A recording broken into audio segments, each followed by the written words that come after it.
ছাত্রছাত্রী, নারী পুরুষ, নবীন প্রবীণ সবাইকে আমার সালাম জানাচ্ছি। আসসালামু আলাইকুম। গত বছর আগস্ট মাসে জুলাই গণ অভ্যুত্থানের শক্তি বলে আমরা অন্তর্বর্তী সরকার গঠন করেছিলাম। এরপর আমরা এখন আমাদের মেয়াদে একটি অত্যন্ত গুরুত্বপূর্ণ সন্ধিক্ষণে উপনীত হয়েছি। আমাদের সরকারের উপর ন্যস্ত দায়িত্ব ছিল মূলত তিনটি: হত্যাকাণ্ডের বিচার করা, একটি জবাবদিহিমূলক ও কার্যকর গণতান্ত্রিক ব্যবস্থায় উত্তরণের জন্য প্রয়োজনীয় সংস্কারের আয়োজন করা এবং সুষ্ঠু নির্বাচনের মাধ্যমে নির্বাচিত সরকারের কাছে ক্ষমতা হস্তান্তর করা। আমরা জুলাই গণ অভ্যুত্থানকালে তৎকালীন ফ্যাসিস্ট সরকারের নির্দেশে সংগঠিত হত্যাকাণ্ডের বিচার কাজ এগিয়ে নিয়ে যাচ্ছি। এই বিচারের উদ্দেশ্যে গঠিত আন্তর্জাতিক অপরাধ ট্রাইব্যুনাল তাদের প্রথম রায় শীঘ্রই দিতে যাচ্ছে। ট্রাইব্যুনালে আরো কয়েকটি মামলার বিচার চূড়ান্ত পর্যায়ে রয়েছে। সাধারণ ফৌজদারি আদালতগুলোতেও জুলাই হত্যাকাণ্ড সম্পর্কিত কিছু বিচার কাজ শুরু হয়েছে। আমরা একই সাথে দেশের ইতিহাসে প্রথমবারের মতো গুমের মতো নৃশংস অপরাধের বিচার কাজ শুরু করেছি। আমি আনন্দের সঙ্গে আপনাদের জানাতে চাই যে সংস্কারের ক্ষেত্রেও আমরা ব্যাপক অগ্রগতি অর্জন করেছি। অন্তর্বর্তী সরকার নিজ উদ্যোগে বা বিভিন্ন সংস্কার কমিশনের প্রস্তাবের ভিত্তিতে অনেক গুরুত্বপূর্ণ সংস্কারের কাজ সম্পন্ন করেছে। কিছু প্রস্তাবিত সংস্কারের কাজ এখনো চলমান আছে। অধ্যাদেশের মাধ্যমে বা বিদ্যমান আইন সংশোধন করে বিচার বিভাগের স্বাধীনতা, বিচার ব্যবস্থাপনা, আর্থিক খাতে স্বচ্ছতা, প্রাতিষ্ঠানিক সক্ষমতা বৃদ্ধি, ডিজিটালাইজেশন সম্প্রসারণ ও দুর্নীতি প্রতিরোধে বিভিন্ন সংস্কার সম্পন্ন করা হয়েছে। ভবিষ্যতে সুশাসনের জন্য এসব সংস্কার বড় ভূমিকা রাখবে বলে আমরা মনে করি। আশা করি আগামী নির্বাচিত সরকার সংসদে আলাপ আলোচনার মাধ্যমে এইসব সংস্কার গ্রহণ করবে। আমাদের আরেকটি গুরু দায়িত্ব হচ্ছে সুষ্ঠু নির্বাচন অনুষ্ঠান। আমি ঘোষণা করেছি যে আগামী ফেব্রুয়ারির প্রথমার্ধে জাতীয় সংসদ নির্বাচন অনুষ্ঠিত হতে যাচ্ছে। এই নির্বাচন উৎসব মুখর, অংশগ্রহণমূলক ও সুষ্ঠুভাবে অনুষ্ঠানের জন্য আমরা সব প্রস্তুতি গ্রহণ করছি। আমাদের উপর অর্পিত দায়িত্ব আমরা সঠিকভাবে পালন করার জন্য সর্বাত্মক চেষ্টা করে যাচ্ছি। প্রিয় দেশবাসী, রাষ্ট্র কাঠামো সংস্কারের প্রস্তাব তৈরির লক্ষ্যে জাতীয় ঐকমত্য কমিশন নিরলসভাবে গত প্রায় 9 মাস ধরে কাজ করেছে। এই সময় কমিশন জুলাই গণ অভ্যুত্থানে অংশগ্রহণকারী রাজনৈতিক দলের প্রতিনিধিদের সঙ্গে দীর্ঘ আলাপ আলোচনা করেছে। অত্যন্ত সৌহার্দ্যপূর্ণ পরিবেশে ধৈর্য সহকারে রাজনৈতিক দলগুলো কমিশন কর্তৃক উত্থাপিত বিভিন্ন সংস্কার প্রস্তাব নিয়ে যুক্তিতর্ক উপস্থাপন করেছেন। মতের পার্থক্য থাকলেও তা কমিয়ে আনার চেষ্টা করেছেন। অনেক বিষয়ে ঐকমত্যে আসতে পেরেছেন। দেশবাসী সরাসরি সম্প্রচারের মাধ্যমে এই পুরো কার্যক্রম দেখতে পেরেছেন। এটি বাংলাদেশের রাজনীতির ক্ষেত্রে তো বটেই, পৃথিবীর অনেক দেশের জন্য এক অভূতপূর্ব ঘটনা। এটি ভবিষ্যৎ রাজনীতির জন্য আশাব্যঞ্জক। আমি ঐকমত্য কমিশনের সদস্যদের এবং রাজনৈতিক দলগুলোর নেতৃবৃন্দকে গণতান্ত্রিক চর্চার এই অসাধারণ আয়োজনকে সফল করার জন্য আবারও আন্তরিক ধন্যবাদ জানাচ্ছি। ঐকমত্য কমিশনের প্রণীত জুলাই সনদে সংবিধান বিষয়ক 30টি গুরুত্বপূর্ণ সংস্কার প্রস্তাবে রাজনৈতিক দলগুলোর মধ্যে ঐকমত্য তৈরি হয়েছে। এটি একটি ঐতিহাসিক অর্জন। কিছু প্রস্তাবে সামান্য ভিন্নমত আছে, বাকি অল্প কিছু প্রস্তাবে আপাতদৃষ্টে মনে হয় অনেক দূরত্ব আছে, যা গণতান্ত্রিক প্রক্রিয়ায় অস্বাভাবিক কিছু না। তবে খতিয়ে দেখলে দেখা যায় যে এসব প্রস্তাবগুলোর ক্ষেত্রেও আসলে মতভিন্নতা খুব গভীর নয়। কেউ সংস্কারটা সংবিধানে করতে চেয়েছেন, কেউ আইনের মাধ্যমে করতে চেয়েছেন, কিন্তু সংস্কারের প্রয়োজনীয়তা, নীতি ও লক্ষ্য নিয়ে কারোর মধ্যে মতভেদ নেই। কাজেই রাজনৈতিক দলগুলোর প্রকাশ্য বক্তব্য যতখানি পরস্পর বিরোধী অবস্থানে আছে বলে মনে হয়, জুলাই সনদ সঠিকভাবে বিশ্লেষণ করলে ততখানি মত পার্থক্য দেখা যায় না। এটি আমাদের অনন্য অর্জন। এতে জাতি এগিয়ে যেতে সাহসী হয়। এসব বিবেচনায় রেখে এবং রাজনৈতিক দলগুলো কর্তৃক স্বাক্ষরিত জুলাই সনদকে মূল দলিল হিসেবে ধরে নিয়ে অন্তর্বর্তী সরকার আজকের উপদেষ্টা মণ্ডলীর সভায় জুলাই জাতীয় সনদ সংবিধান সংস্কার বাস্তবায়ন আদেশ 2025 অনুমোদন করেছে। এটা বিরাট খবর। প্রয়োজনীয় স্বাক্ষর শেষে এটি ইতিমধ্যে গেজেট নোটিফিকেশন করার পর্যায়ে পৌঁছে গেছে। জুলাই সনদ বাস্তবায়নের লক্ষ্যে এই আদেশে আমরা গুরুত্বপূর্ণ কিছু বিধান গ্রহণ করেছি। এর মধ্যে রয়েছে সনদের সংবিধান বিষয়ক সংস্কার প্রস্তাবনার উপর গণভোট অনুষ্ঠান এবং পরবর্তী সময়ে সংবিধান সংস্কার পরিষদ গঠনের সিদ্ধান্ত।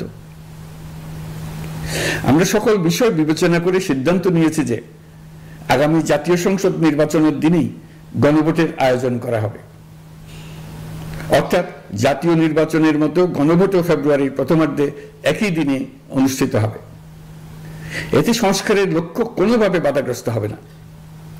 নির্বাচন আরো উৎসবমুখর ও সাশ্রয়ী হবে। গণভোট অনুষ্ঠানের লক্ষ্যে উপযুক্ত সময়ে প্রয়োজনীয় আইন প্রণয়ন করা হবে। জুলাই সনদের আলোকে আমরা গণভোটের ব্যালটে উপস্থাপনীয় প্রশ্নও নির্ধারণ করেছি। আমি প্রশ্নটি এখন আপনাদের সামনে পাঠ করে শোনাচ্ছি।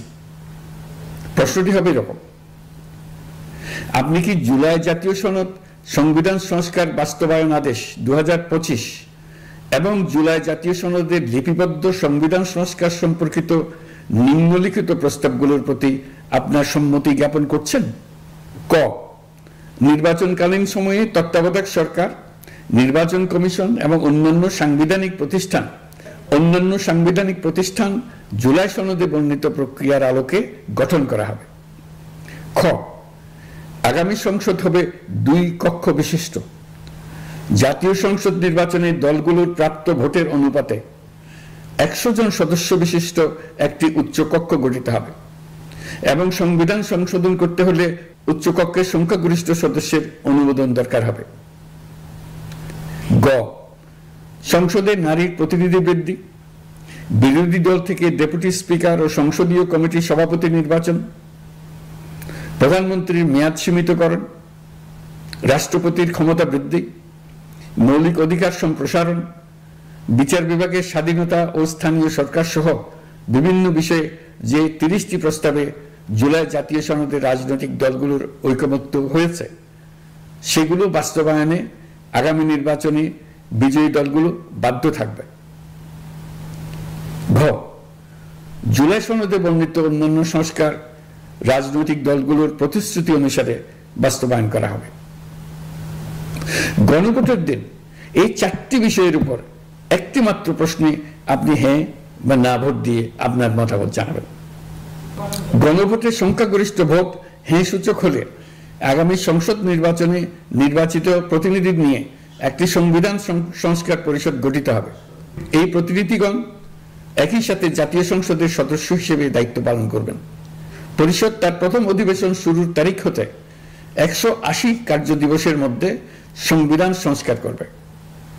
সংবিধান সংস্কার সম্পন্ন হওয়ার পর 30 কার্যদিবসের মধ্যে সংসদ নির্বাচনে প্রাপ্ত ভোটের সংখ্যানুপাতে উচ্চকক্ষ গঠন করা হবে।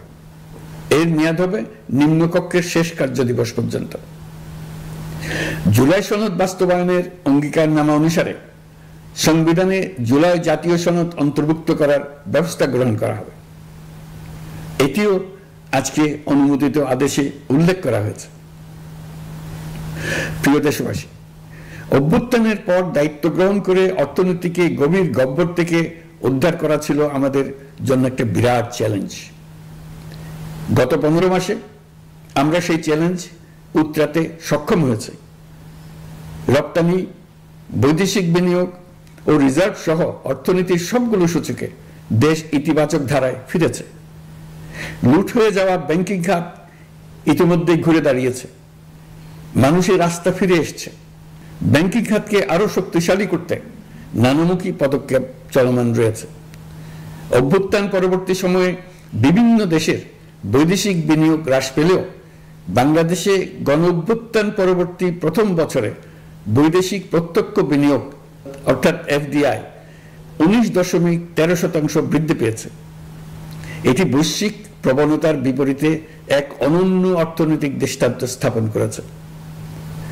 আগামী সপ্তাহে ডেনমার্ক ভিত্তিক মায়ার্স গ্রুপের মালিকানাধীন এপিএম টার্মিনালস বিভি এর সঙ্গে লালদিয়া কন্টেইনার টার্মিনাল প্রকল্পে 30 বছরের কনসেশন চুক্তি স্বাক্ষর হতে যাচ্ছে। এই চুক্তির আওতায় ইউরোপীয় এই কোম্পানি $550 মিলিয়ন বিনিয়োগ করবে। এটি এই যাবৎকালে বাংলাদেশে ইউরোপের সর্বোচ্চ একক বিনিয়োগ। লালদিয়া হবে দেশের প্রথম বিশ্বমানের গ্রিন পোর্ট। প্রিয় দেশবাসী, প্রায় 1.5 যুগ ধরে আমাদের জনগণ ভোটাধিকার থেকে বঞ্চিত ছিলেন। তারা আজ আসন্ন নির্বাচনে তাদের ভোটাধিকার প্রয়োগ করার জন্য উন্মুখ হয়ে আছেন। আগামী ফেব্রুয়ারিতে সুষ্ঠু নির্বাচন অনুষ্ঠানের বিষয়ে অভ্যুত্থানের সপক্ষের রাজনৈতিক দলগুলোকে অবশ্যই ঐক্যবদ্ধ থাকতে হবে, তা না হলে জাতি এক মহা বিপদের সম্মুখীন হবে। এই সম্পর্কে আমি আগেও একাধিকবার আমার আশঙ্কা প্রকাশ করেছি। ফ্যাসিবাদের বিরুদ্ধে 2024-এর জুলাইয়ে মৃত্যুর মুখোমুখি শির উঁচু করে দাঁড়িয়ে দেশবাসী যে ঐক্য গড়ে তুলেছিল, আমরা জীবিতরা যেন অল্প স্বল্প ভিন্নমত ও লঘু বিবাদে জড়িয়ে তার মর্যাদা ক্ষুণ্ণ না করি।